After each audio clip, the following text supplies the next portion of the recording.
E se você ouvisse de Deus essa frase? Você tem me cansado com as suas palavras. E se Deus chegasse a você e dissesse o seguinte: você não me reverencia, você não me respeita, você não me honra, você não crê no meu caráter, você não crê nas minhas promessas, você não segue os meus conselhos, você, enfim, não confia em mim. E se Deus chegasse a esse ponto? E se Deus pudesse romper com você? E se Ele pudesse desistir da aliança que Ele fez comigo e com você? Segura essas perguntas aí. Ninguém fica indiferente à indiferença de quem ama. Essa é a mensagem de Malaquias, em linhas gerais. E eu quero dizer para você o seguinte: vai ser uma jornada difícil hoje. Malaquias não é um livro fácil. Não é um livro facilmente digerível, especialmente para as audiências atuais. Porque é Deus falando: eu me cansei das suas palavras. Mas o importante é a gente entender que no livro existem dois momentos, no início e no fim, que dão uma esperança tremenda. A gente cantou uma música aqui agora há pouco, que diz: perto está o Senhor, Ele vem para te salvar. E é basicamente essa esperança contida no livro de Malaquias que encapsula os discursos, os debates de Deus com o seu povo. Então, precisamos entender que toda essa demanda extremamente visceral de Deus está encapsulada por um: eu te amo e tenho esperança em mim. Ok? Então, não se desespere, não saia daqui e vá cometer harakiri lá no meio da rua. A ideia não é essa. Mas é um texto difícil. Eu já quero avisar vocês de saída que é um texto difícil. Para que você prepare o seu espírito. Mas lembre-se, há um eu te amo no começo. E há um tema-me e tenha esperança. Creia, eu vim para te salvar. Ok? Combinado? Muito bem. No caso de Deus, em Malaquias, essa questão de não ficar indiferente à indiferença de quem se ama é levada às últimas consequências, por assim dizer. Deus nunca fica indiferente à indiferença do objeto do seu amor. Próximo slide, por favor. Então, nós estamos em Malaquias, isso deixa aqui por enquanto, tá bom? Quando Deus entrega a sua mensagem aqui ao profeta Malaquias, o estado de ânimo da maior parte dos israelitas é de desencanto em relação a Deus, é de desencanto em relação ao amor de Deus, à sua justiça, aos seus preceitos, a tudo que representa essa história de Deus e o seu reino, a sua vida, aquilo que são seus valores, por assim dizer.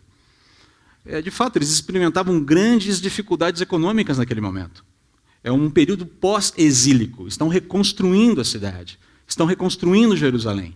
Mas muitos desses problemas, dessas dificuldades econômicas, tinham sido gerados pelo próprio povo, pela própria infidelidade do povo. Lembram-se de Ageu, que foi pregado aqui pelo pastor Felipe algum tempo atrás? Essa situação estava acontecendo ali. Eles também experimentavam uma instabilidade internacional bastante grande. Quando a gente fala de instabilidade internacional, parece, nossa, do outro lado do mundo. Não, são as nações vizinhas. Esse negócio não é de hoje. Eles já experimentavam isso naquela época. Relações problemáticas com os povos vizinhos, muitos deles povos aparentados. A coisa era complicada. E quando você tem problema com um parente, a coisa fica mais densa ainda, certo? E eles se inquietavam, e aqui talvez seja o grande problema, com a, entre aspas, demora de Deus. Parecia que Deus estava demorando demais em cumprir as promessas que Ele havia feito através dos profetas Ageu e Zacarias, de trazer juízo sobre as nações pagãs, os inimigos de Israel, e estabelecer o seu reino, por fim, o reino messiânico. Deus tinha prometido fazer isso. Eu vou julgar as nações e vou estabelecer o meu reino. Isso Ele tinha prometido. Cadê? Oh Deus, hey, cadê? Os dias vão se passando, os problemas vão se sucedendo, e cadê a sua presença resolvendo essa questão aqui?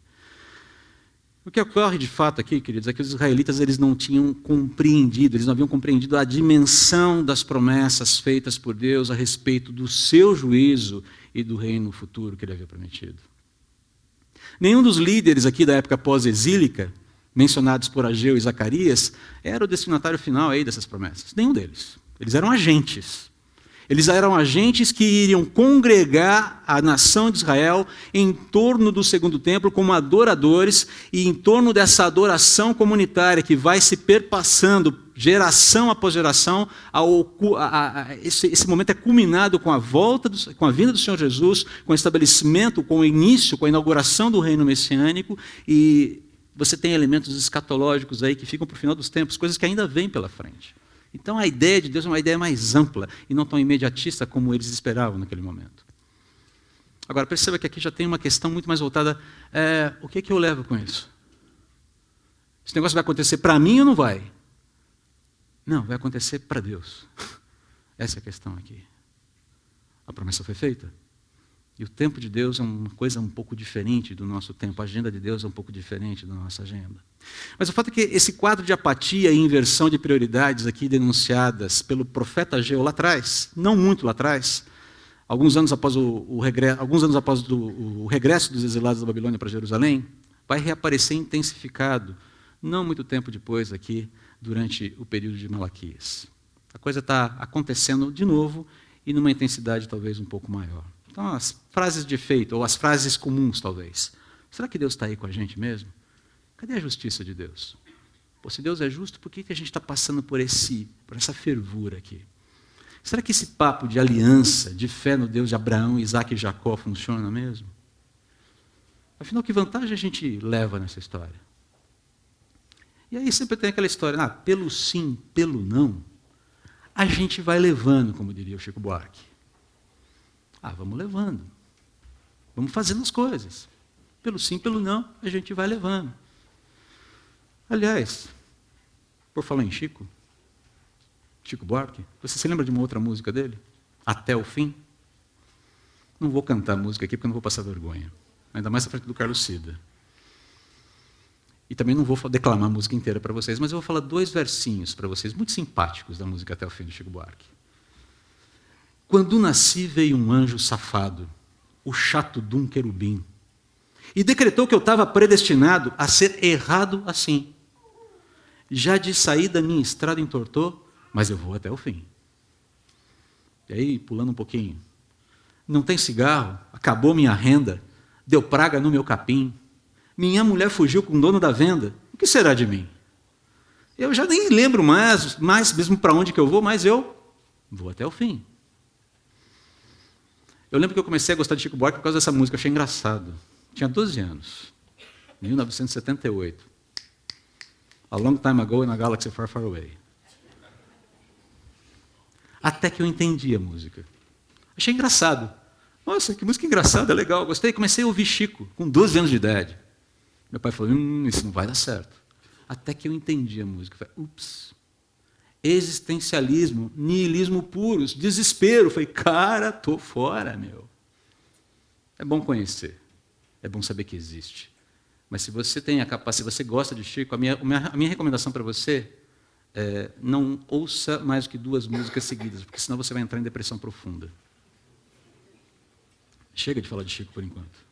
Mas é essa dinâmica de vida que está sendo exposta e sentenciada aqui em Malaquias.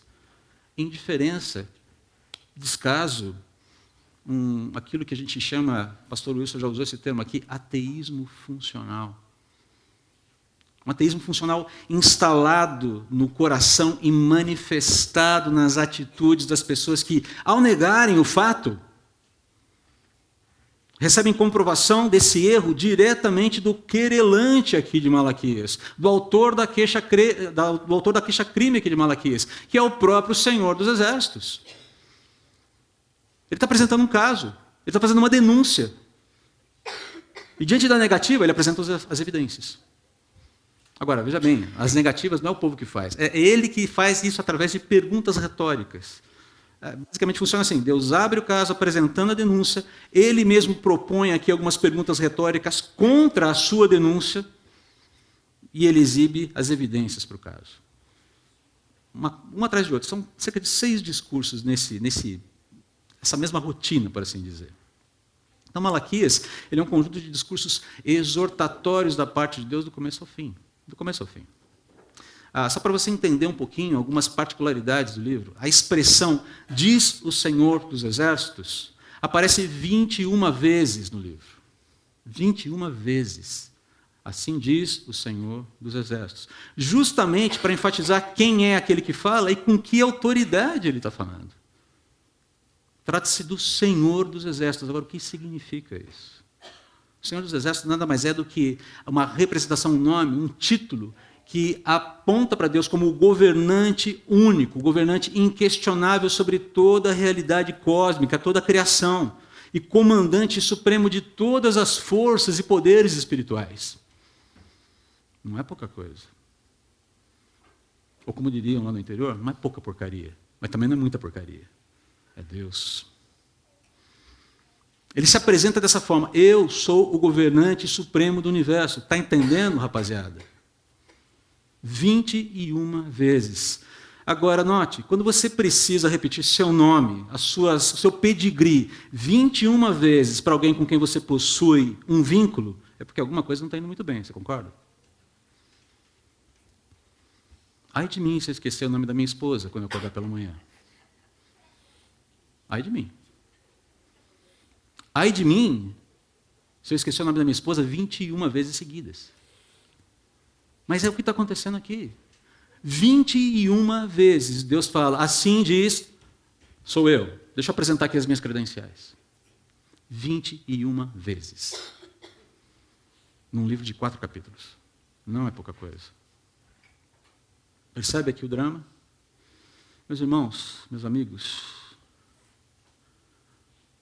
você se lembra para onde é que nós estamos indo? De onde a gente saiu? E para onde a gente está indo? Porque isso é fundamental aqui. Porque continuar a caminhar sem saber para onde se vai, saber de onde saiu, é o grande drama desse pessoal aqui em Malaquias. Agora, vamos lá, sendo bastante práticos aqui. Como esse ateísmo funcional, essa indiferença, conseguiu se instalar no coração dos israelitas e se manifestava entre eles? E não só isso. Mais uma pergunta. Como os alertas do Senhor de todas as coisas, do Senhor do universo, feitos aqui em Malaquias, podem ajudar-nos, nós cristãos do século XXI, a identificar esses perigos em nosso próprio coração? Porque se tem uma coisa que eu preciso tomar cuidado, é achar que o que aconteceu com eles não pode acontecer comigo. Eu sou tão permeável a esse tipo de problema que acontecia aqui no período de Malaquias quanto eles eram. O meu coração é extremamente, como eu costumo dizer, peludo. Ele é capaz das piores coisas. E se não for a ação do Espírito na minha vida, se você me deixar solto por conta própria, meu amigo, sai de perto, porque eu vou fazer estrago. Mas você é um pastor. E daí? Eu sou homem, sou pecador, tão carente da graça de Deus quanto você. Muito bem. Então, a primeira pergunta: como esse ateísmo funcional, essa indiferença conseguiu se instalar no coração dos israelitas e se manifestava entre eles? Bom, a resposta é relativamente simples, mas ela também é um pouquinho dramática. A origem do problema fica evidente logo nas primeiras linhas de Malaquias. Próximo slide, por favor. Veja só o que o Senhor está falando aqui no capítulo 1, versículos 2 a 3. Eu sempre os amei, diz o Senhor. Eu sempre os amei. Mas vocês perguntam, de que maneira nos amaste? Como assim? E quando alguém faz uma pergunta, como assim você me amou? Por inferência, ele está dizendo, eu não percebi esse amor em algum momento. Em momento algum. É isso que ele está falando. Como assim você me amou? Eu não percebi, não estou sabendo de nada. E aí vem a resposta. Não era Esaú, irmão de Jacó? Declara o Senhor. Todavia amei Jacó, mas rejeitei Esaú. E eu sei que aqui dá uma discussão tremenda sobre predestinação, escambau A4, mas eu não vou falar sobre isso hoje. Se você quiser, vá para as aulas de doutrinas e lá também você não vai receber uma resposta definitiva sobre esse assunto, porque é uma tensão teológica complicadíssima aqui, a gente não precisa resolvê-la. Qual é a primeira declaração que o Senhor de todas as coisas faz aqui mesmo? Como é que ele abre o seu caso? Eu sempre te amei. Eu sempre te amei. E isso não é pouca coisa, vindo daquele que é o governante de todas as coisas, que é o Senhor do universo. E esse amor trata-se daquele amor único, inigualável, incomparável, salvífico, leal, irrevogável, irreversível, zeloso, cuidadoso, ciumento, santamente ciumento. O amor de Deus arde em ciúmes, não os ciúmes que eu e você temos, os ciúmes que Ele tem. E esse amor foi manifestado muito antes de Israel se tornar um povo, muito antes de Israel ser uma pessoa, muito antes de Israel receber esse nome. A metáfora aqui, Jacó e Esaú, Jacó, você sabe, aquele que se torna depois Israel, tem o seu nome mudado para Israel, diz respeito a esse amor que opera para buscar, perdoar, resgatar e preservar o povo de Deus, de todas as épocas, pelos méritos e graça de Deus, de toda a malignidade desse mundo. É isso que o amor de Deus faz. Ele vai buscar, ele resgata e ele preserva. Preserva de que forma? Criando uma blindagem em você contra os problemas da vida? Não. Sustentando você através dos problemas da vida, infundindo coragem, infundindo fé, infundindo a certeza de que ainda que o pior nessa vida aconteça, você sai no lucro. Qual é a pior coisa que pode acontecer para um cristão? Diz para mim. Morrer? A morte?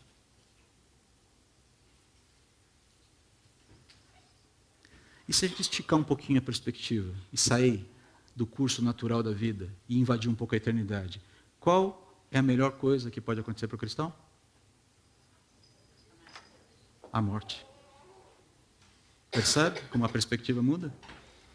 Se você pensa que tudo acaba na morte, de fato a pior coisa que pode acontecer para você é a morte. Mas se você estica um pouco a sua perspectiva, aumenta um pouco a sua perspectiva e entende que a eternidade existe e existe um selo em você que diz você pertence ao Deus, único e verdadeiro Senhor de todas as coisas, a melhor coisa que pode acontecer com você é a morte.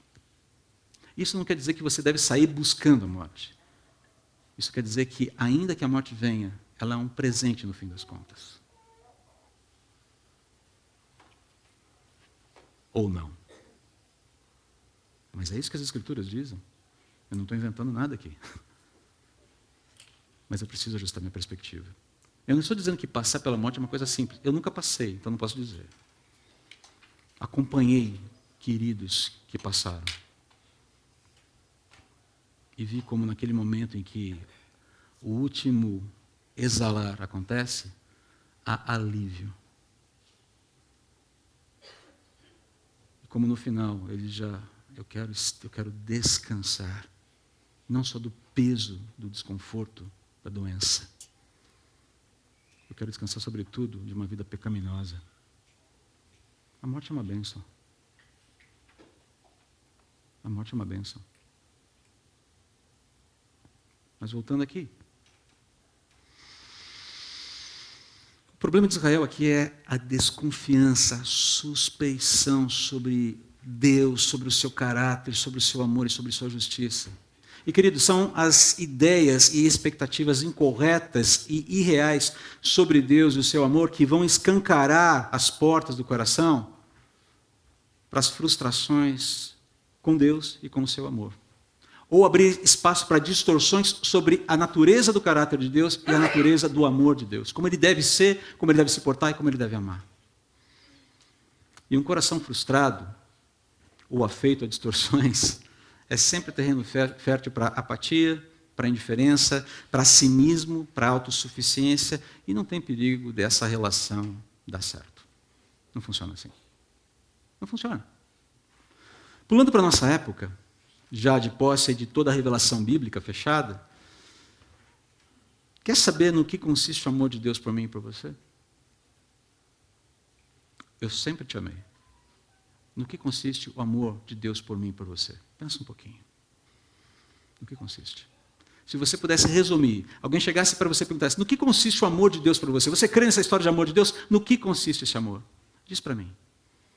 Como é que você responderia essa questão? Deixa eu sugerir para você uma resposta. Consiste em ele ter abandonado temporariamente a sua glória, encarnado e vivido de forma humilde e servil entre os homens, ter sido traído, julgado e morto de forma injusta, morrendo em meu lugar e no seu lugar, para que os nossos pecados fossem expiados, dando condições plenas para que você e eu nos arrependamos e nos reconciliemos com Ele pelo favor e pelos méritos dEle. E uma vez reconciliados com Ele, tenhamos paz e esperança, pois agora temos a garantia de que não seremos mais atingidos pela justa ira de Deus no fim dos tempos, no final da história. É nisso que consiste o amor de Deus por mim e por você. Você bem me ama? Meus irmãos, meus amigos, você que nos assiste na internet, para onde é mesmo que a gente está indo? De onde é que nós somos tirados? O que significa a gente estar vivendo aqui? Você se lembra? Você sabe? Isso está nítido para você? O que está em jogo? O que está no centro? O que está na borda? Se tem alguma inversão ou não, você sabe? Esse amor aqui, ser definitivamente amado nessa intensidade, dessa forma, é suficiente para você? É suficiente? Caso não seja, eu sugiro para você que você faça a oração de Davi no Salmo 51, o Salmo inteiro, mas particularmente o versículo 12, quando ele pede para Deus que lhe restitua a alegria da sua salvação. Porque se a salvação e o amor de Deus não estão sendo suficientes para mim hoje, é porque alguma coisa está fazendo ruído aí. E eu preciso dialogar bem para entender o que está acontecendo. E o projeto de Deus é que a gente dialogue com Ele sobre isso. Ele faz esse convite, inclusive, lá em Isaías, no começo de Isaías. Vamos conversar. Tragam as suas questões para mim. Vamos lá, vamos conversar. Não tente resolver ficar bem para se apresentar para Deus um pouquinho melhor para resolver as questões com Deus. Apresente-se como você está, com as suas dúvidas, com as suas inquietações. Faça isso. Mas esse é um pedido legítimo. Senhor, restitui-me a alegria da tua salvação. Essa é uma oração que Deus jamais vai negar para alguém.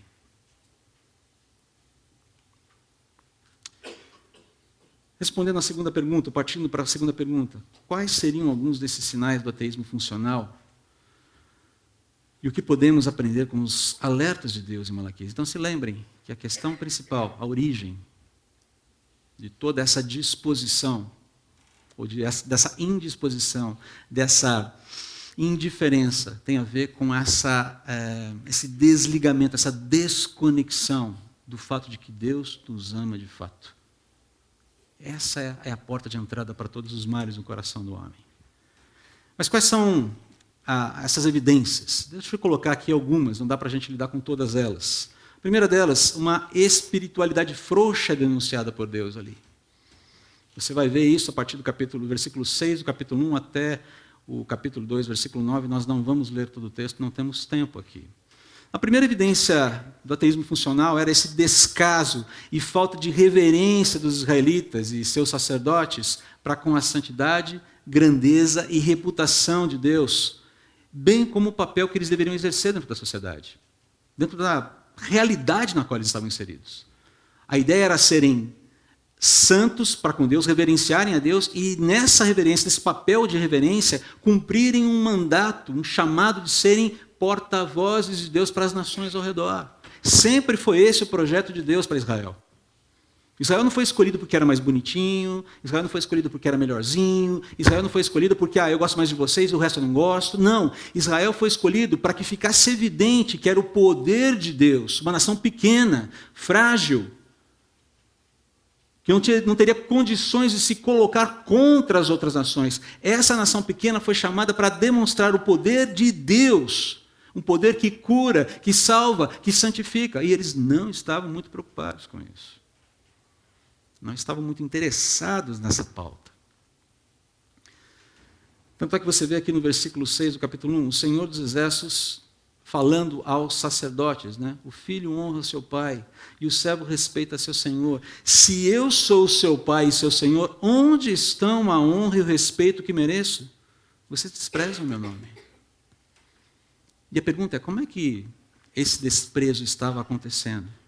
Bom, se você continua lendo ali o texto, é de corar de vergonha.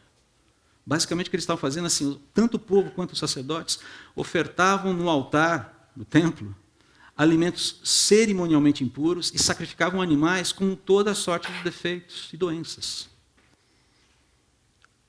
Era uma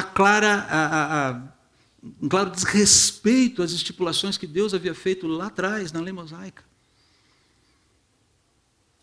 Eles davam o pior. E o pior é que, além de ofertarem isso de uma maneira, de darem o pior, eles faziam isso de maneira assintosa, debochada. A coisa é tão bizarra que Deus chega a perguntar assim: vocês teriam coragem de dar isso que vocês me oferecem para o seu governante? Teriam? Isso que vocês deram para mim. Isso aqui, ó. Você teria condições de apresentar isso para o governante? Para a pessoa que rege vocês? Para a pessoa que está acima de vocês? Para uma autoridade do povo? E a resposta é, logicamente, claro que não.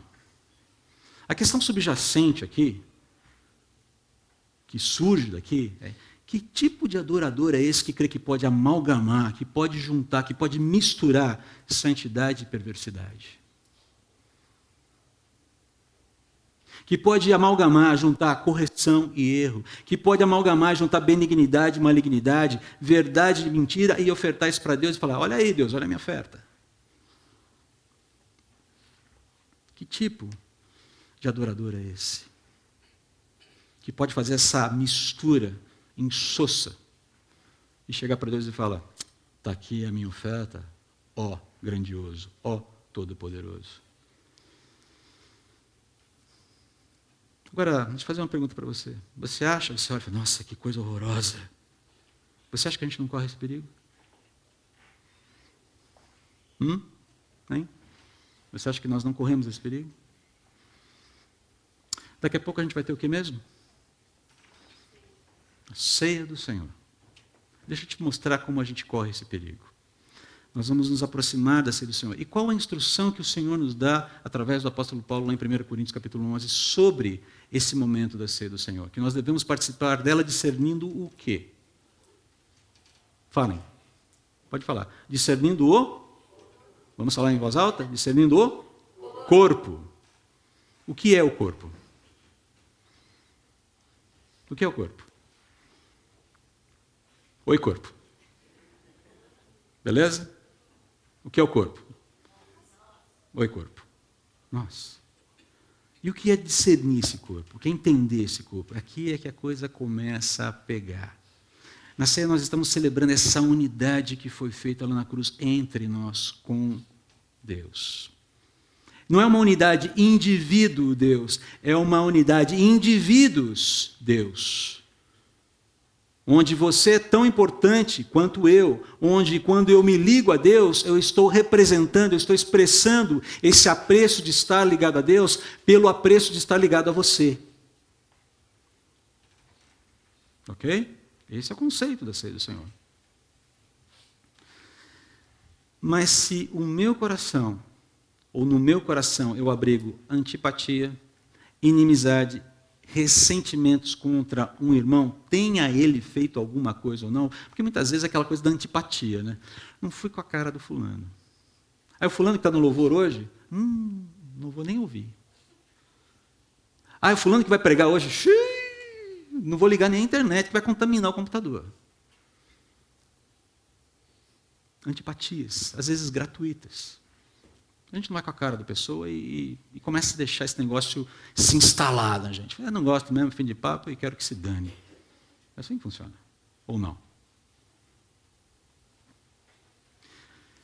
Mas se nosso coração abriga essa antipatia, essa indisposição para a gente se reconciliar quando existe algum problema, ou passar a ver a pessoa de uma forma diferente, pela lente do Espírito, no momento em que a gente participa da ceia, especialmente. Se a gente faz isso, se a gente se aproxima e participa da ceia com essa disposição ou indisposição, nós estamos desprezando a santidade de Deus. Eu estou debochando do corpo de Cristo. Eu estou menosprezando a cruz. E isso, queridos, isso é perverso. absolutamente perverso. E ai de mim se eu tentar misturar essas duas coisas e ofertar para Deus. Na verdade, Paulo fala isso lá em 1 Coríntios 11. Fala, quem participa do pão e do cálice de forma indigna, colhe para si juízo. Agora, sabe o que é mais triste nessa história toda? Ainda falando sobre ceia? Muita gente, alegando temor a Deus, prefere não participar da ceia a abrir o coração para ter o seu coração tratado pelo Espírito Santo. Não, por temor a Deus, como eu ainda não resolvi essa questão no meu coração, eu não vou participar da ceia. Isso é falsa piedade. Porque você decide se você vai entrar num processo de resolução de problema ou não, e participa da ceia. Você não resolve o problema primeiro para depois participar da ceia. Decida, Senhor, eu tenho uma dificuldade com esse fulano que está difícil, mas me ajuda, eu quero resolver isso. É meu irmão em Cristo, eu não posso ter essa diferença com ele. Talvez nós sejamos como dois ombros, né? Ombros não se tocam, já reparou nisso? Mas fazem parte do mesmo corpo. Talvez você seja um ombro e ele seja o outro. Ok, mas fazem parte do mesmo corpo. E a questão é que um ombro não milita contra o outro ombro no mesmo corpo. Então essa disposição tem que existir e eu tenho que partir para esse momento especial aqui, onde eu celebro a unidade feita na cruz, dizendo, Senhor, eu estou disposto. Não sei quanto tempo vai levar, não sei o que será necessário, mas eu estou disposto. Me ajuda, por favor. Porque o meu coração é extremamente crítico nessa hora. Mas participa com uma disposição diferente, com o coração aberto. E entra no processo. E voluntariamente começa a analisar o que você pode mudar de disposições no seu coração e que atitudes você pode tomar para que essa situação seja revertida. Percebe? Isso está perto da gente. E eu poderia citar N outros exemplos aqui, mas eu prefiro segurar aqui, porque senão a gente não vai ter tempo. Agora, queridos, deixa eu fazer aqui um esclarecimento, tá? Eu não estou mandando recado de púlpito para ninguém, ok? Eu não faço isso. O que eu estou falando aqui, estou falando, o que falo para você, falo para mim. É o meu desafio. Não conheço a sua vida, não encaixei esse exemplo aqui, porque eu conheço fulano A, B ou C, caso X, Y, Z, e vou dar uma assertiva ali de púlpito, porque aí o cara se emenda. Não funciona assim. Eu não sei o que você está passando. Eu não sei qual é o seu desafio, mas eu sei que todos nós lutamos com desafios relacionais. Seja dentro da nossa casa, com o nosso cônjuge, com os nossos filhos, com pessoas da igreja, com pessoas do trabalho, nós lutamos com esses desafios. E precisamos, especialmente no que diz respeito à unidade do corpo de Cristo, militar para que esse corpo permaneça unido no que depende da gente. Eu não quero ser a cunha que vai criar cisões no corpo. Eu quero ser aquele que ata, que segura, que amarra, que faz a coisa da forma certa, da forma bíblica. No que depende de mim. Mas eu sou apenas um elo na corrente. Não sou a corrente. Então aqui eu quero deixar bem claro isso. Não estou mandando recados para ninguém. Mas se você que está aqui nessa manhã, ou que nos ouve pela internet, se identifica nessa descrição, eu quero convidar você a se abrir para que o Espírito Santo de Deus comece a ministrar cura ao seu coração. Eu quero convidar você a participar da ceia com essa disposição e sair daqui disposto a lutar pela unidade do corpo. E precisando de ajuda? Conte com a gente. Estamos no mesmo barco, estamos na mesma luta. Ninguém vai julgar você porque você está fazendo a coisa certa. Ninguém. Ninguém vai julgar você por estar fazendo a coisa certa. Ninguém tem o direito de julgar você por estar fazendo a coisa certa. Nós temos o dever de ajudar, de apoiar, de encorajar. Uma segunda evidência, e essa é bastante espinhosa e acaba sendo muitas vezes o tema mais preponderante em Malaquias, rupturas familiares. Deus também afirma que as rupturas familiares são outra evidência desse ateísmo funcional no meio do seu povo. Olha lá no capítulo 2, versículos 15 a 16, o que fala. Acaso o Senhor não o fez um só com sua esposa?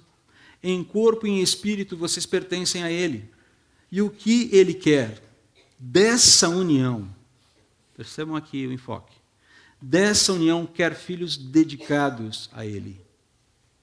Dessa união quer filhos dedicados a Ele. Portanto, guardem o seu coração. Permaneçam fiéis à esposa da sua mocidade, pois eu odeio o divórcio, diz o Senhor, o Deus de Israel. Divorciar-se de sua esposa é cobri-la de crueldade, diz o Senhor dos exércitos. Portanto, guardem seu coração, não sejam infiéis. Deus tem extremo zelo pela unidade conjugal, ao ponto de usá-la como metáfora para a aliança entre Ele conosco. Entre Ele e nós. Dele conosco, corrigindo aqui. Isso está em Efésios capítulo 5. Deus é extremamente zeloso com a unidade conjugal. Esse negócio, para Ele, é muito sério. O próprio Senhor Jesus, ensinando sobre o divórcio, afirmou que o divórcio é o caminho dos corações empedernidos, e isso é algo muito sério para Deus. E, na verdade, a lei acaba sendo, Deus acaba estabelecendo regulamentações na lei justamente pelos excessos cometidos em função dos corações endurecidos. Ainda mais numa sociedade patriarcal como aquela, onde a mulher era simplesmente deixada à deriva, muitas vezes. Agora, queridos, dito isso, em função do nosso tempo, eu não tenho como explorar mais esse assunto. Dito isso, eu preciso, eu quero, eu devo ser amoroso aqui, sem perder de vista o princípio bíblico. Então, aqui permitam-me uma parte. Aos casados, eu quero simplesmente dizer para vocês o seguinte: a graça de Deus lhes basta. Façam do seu casamento uma fortaleza em que o Senhor Jesus reina. Façam do seu casamento uma fortaleza em que o Senhor Jesus reina, onde os seus filhos sejam pastoreados e ensinados a reverenciar a Deus o mais cedo possível. O mais cedo possível. Eu vou esperar quando ele tiver lá uns 8, 9 anos. Já passou, já era. Aí você vai colher os efeitos danosos de uma infância sem temor de Deus. Reverência.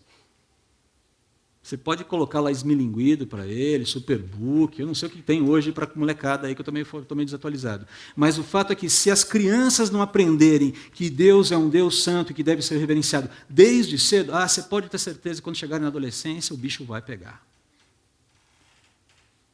O bicho vai pegar. O bicho pega de qualquer jeito. Todo mundo aqui foi adolescente, não foi? Por favor, a gente sabe como é que é.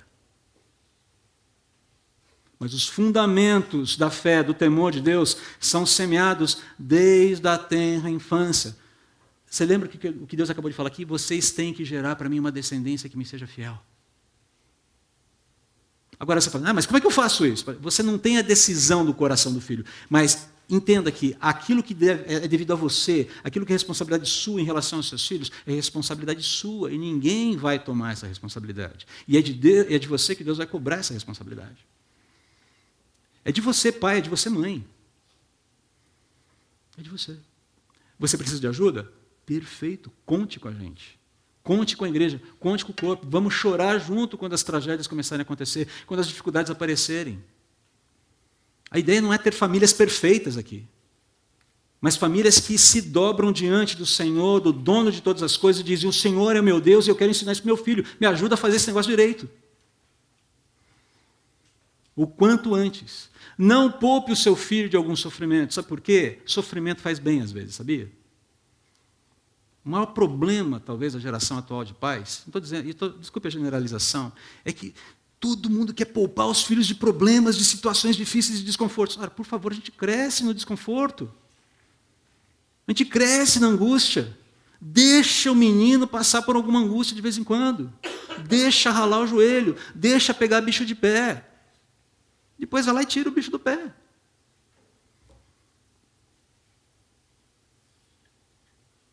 Rompa, derrube essas barreiras de superproteção que você coloca em torno dos seus filhos. Deixe Deus cuidar, Ele sabe o que faz. E faça a sua parte. Ponto, é isso. Aos divorciados, a graça de Deus basta para vocês. E aqui eu quero ser muito carinhoso. Vocês têm o apoio e suporte da sua liderança espiritual para viver a vida e para viver a piedade dentro dos princípios bíblicos. Vocês podem sempre contar com o nosso amor, carinho e apoio para viver a vida e a piedade dentro dos princípios bíblicos. Contem conosco e com o nosso amor. Vocês são, sim, amados, apesar de muitas vezes acharem que não. Vocês são, sim, respeitados, apesar de muitas vezes acharem que não. Agora, permitam-nos, por favor, demonstrar esse amor para vocês. Permita-nos demonstrar esse amor para vocês, como comunidade, como pastores, como equipe ministerial, como igreja, como povo de Deus. Aos solteiros aqui, a graça de Deus basta para vocês. Desenvolvam gratidão, aprendam a desenvolver gratidão pela sua condição atual, porque estar solteiro, percebam, estar solteiro, eu não falei ser solteiro, eu falei estar solteiro, não é uma tragédia. Não é uma tragédia. Vocês são muito preciosos quanto qualquer outro membro do corpo de Cristo. E aos solteiros e aos divorciados aqui eu quero fazer uma proposta aqui. Vocês que se veem excluídos dessa dinâmica do discurso familiar defendido na CB Moema. Esse discurso é um discurso bom, é um discurso positivo, é um discurso bíblico. Mas, para vocês que se veem excluídos quando esse discurso está acontecendo, eu quero só propor para vocês o seguinte: façam da minha família, a minha grande família, minha esposa e eu, 2 pessoas, façam da minha família a sua família. A família é pequena, mas o coração é grande. Sempre cabe mais um. Não me compare com Fusca, por favor. Mas não se sinta, mas não permita que esse sentimento de exclusão seja alimentado por alguma intenção que não seja uma intenção bíblica. Aliás, esse sentimento não pode ser alimentado. Não use desse discurso para ficar isolado. Rompa a barreira de isolamento. E eu quero aqui desafiar outras famílias a acolherem pessoas solteiras e divorciadas no seu seio. Um dos maiores exemplos que nós temos disso na nossa vida, uma família hoje que vive no Canadá, amiga nossa, que era da nossa igreja antiga, a Igreja Batista do Itaim. Inclusive recebemos a visita deles ontem em casa, uma alegria muito grande, depois de 2 anos. Essa família, nos últimos anos que viveu aqui em São Paulo, todo Natal e Ano Novo, eles convidavam todas as pessoas da igreja e amigos que conheciam, que eram separados, solteiros, viúvos, viúvas, para participarem da ceia de Natal e passagem de ano com eles. Uma família de marido, esposa, 2 filhos. Lotavam o apartamento. Houve ocasiões de haver ali 50 pessoas. E eu falei, cara, como... E eram assim, momentos tremendos, porque ali você via a mão de Deus agindo. Por quê? O órfão, a viúva estavam ali. E o cuidado de Deus era manifestado na vida de cada um através daquele casal, através daquela família. Abram as suas casas. Você não precisa convidar 50 pessoas, claro que não. Mas convide uma. Se interesse por uma. Faça um almoço dominical e convide alguém que você está sozinho aqui no contexto. Mas dá trabalho. Dá trabalho. Dá sim. Ou você vai ter que cozinhar, ou você vai ter que pagar o almoço dele. Ou mesmo que você não pague o almoço dele, pelo menos dê o privilégio da companhia. Agora, por favor, gente, vamos sair da nossa zona de conforto. Porque senão, peanuts. Para que essa igreja? É por isso que tem tanta gente indo procurar soluções em outros lugares. Porque tem sentido de corpo. Falava com o Nomoto há um tempo atrás.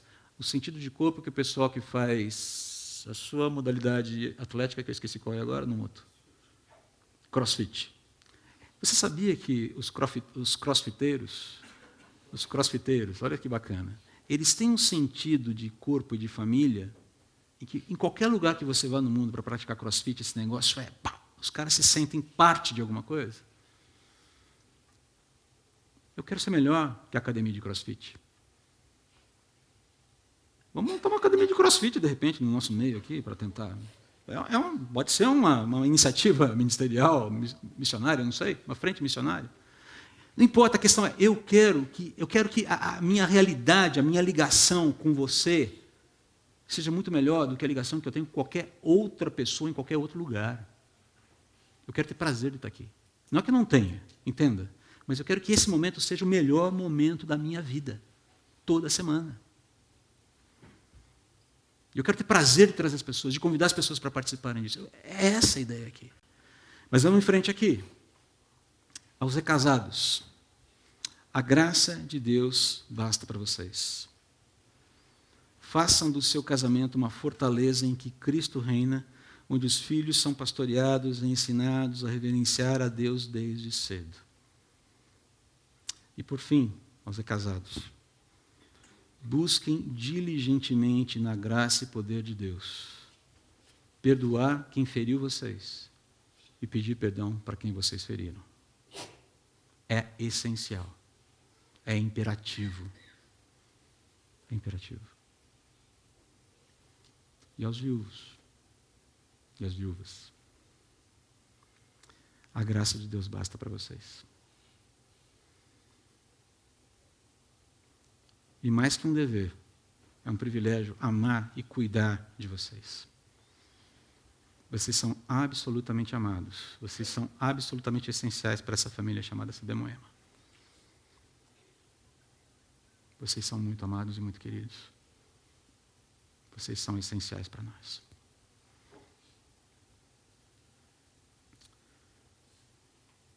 Eu preciso pular aqui. Eu creio que é essencial. A gente caminha para o fim. Poderia falar mais algumas coisas. Pode pular para o próximo slide, por favor? Como nos precavermos contra o ateísmo funcional, então? Perceba, você tem só poucas coisas. O livro de Malaquias está cheio de evidências disso. Você precisa ler o livro todo. É um livro rico, um livro muito poderoso e que dá esperança, assim, no final. E é essa esperança que eu quero compartilhar com todos vocês agora. É claro que Deus, respondendo às perguntas que eu fiz no comecinho dessa reflexão, é claro que Deus não pode romper a sua aliança com seus filhos, porque isso iria absolutamente contra o seu caráter santo e fiel. Deus não pode, não porque Ele não tenha poder, Ele não pode porque não faz sentido. Ele não pode romper uma aliança.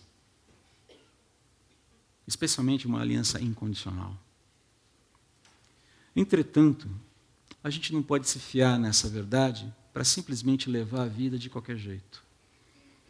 Porque, eventualmente, se a gente não se apegar ao amor dEle e à certeza de que Ele cumpre o que Ele promete, o nosso coração vai devagar com o ateísmo, vai devagar e vai flertar com o ateísmo funcional. E a nossa vida vai se tornar empobrecida.